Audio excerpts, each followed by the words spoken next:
I'm Jared Littner, Tackle Warehouse Pro, and we're back again to talk about the 5th and 6th tournament of the Bassmaster Elite Series season. We went to Guntersville and Kentucky Lake back-to-back, and those are two insane lakes that out there in the Midwest. You know, they don't have the giant fish like the 8 to 12 pounders like they do on the West Coast, but there's tons of like 4 to 6.5, 7 pounders, and they were definitely showed up in those two events. Guntersville was an awesome event. Aaron Martin's won it with 107 pounds plus, and basically he found some sweet spots right off the main river channel. The key to his spots were the shell beds. You know, the river's flowing, the water's coming over these shell beds, the fish are stacked right on top of them, and he like I said, he had several little sweet spots, and his main bait was a medium diving Lucky Craft crankbait, and he was almost working like a jerk bait, whereas a lot of stop and go, a lot of erratic retrieve triggered those fish. And I mean, a lot of times all you need is one bait, and he proved it. I mean, he did an insane job. 30 pounds, I think, 2 days in a row. That's a heck of a job. My approach to Guntersville, I was fishing the main river also. I got on some fish in practice. Last day of practice though, I went to a different area I'd never fished, and I started throwing a Huddleston. And in about an hour, I could have had 35, 36 pounds. Well, not knowing the way these rivers, that lake in particular, sets up, any kind of change in the amount of water they're drawing makes the fish reposition or not get on top of what they were on. And if I had to do it over again, I would have found more spots rather than just this one area with the Huddleston, because I truly believe a person can win a tournament at Guntersville throwing a Huddleston. That being said, I had to resort to throwing a bow stick by Jackal. I was throwing it over milfoil beds right off the main river channel. I was also caught a ton of fish on a TN70 in the sexy shad color. Same thing, right next to the river channel. My boat's in 8 to 10 foot, and I'm casting up into 3 to 6, just burning this thing through the grass, tearing it out, and the fish were smoking it.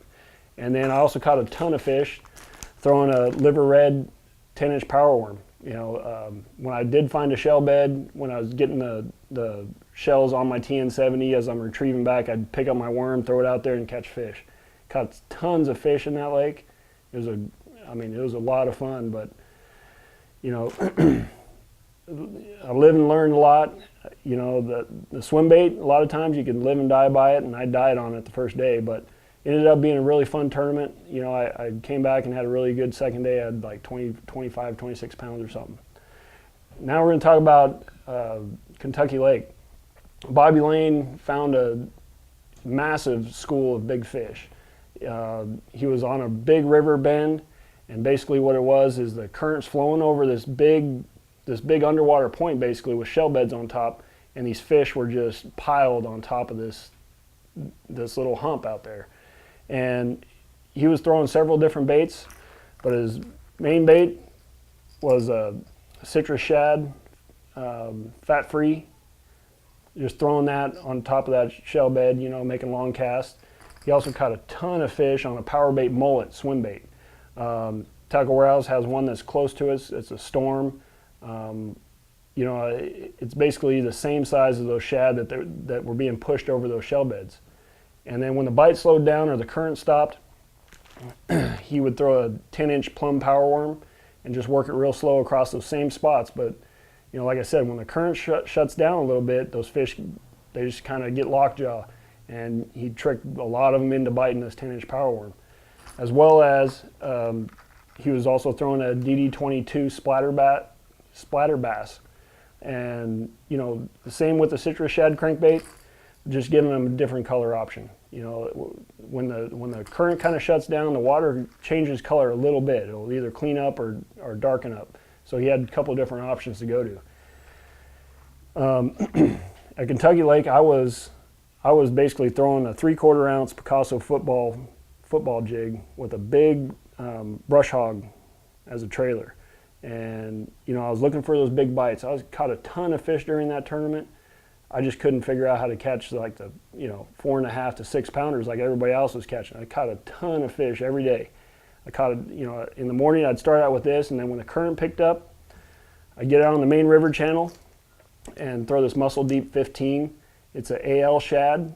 This is one of my favorite colors, and I don't know what it is, but in the Tennessee Valley River system, that color right there catches them. I mean, everywhere I've gone back there on that river system, I've caught them. It doesn't matter what time of year.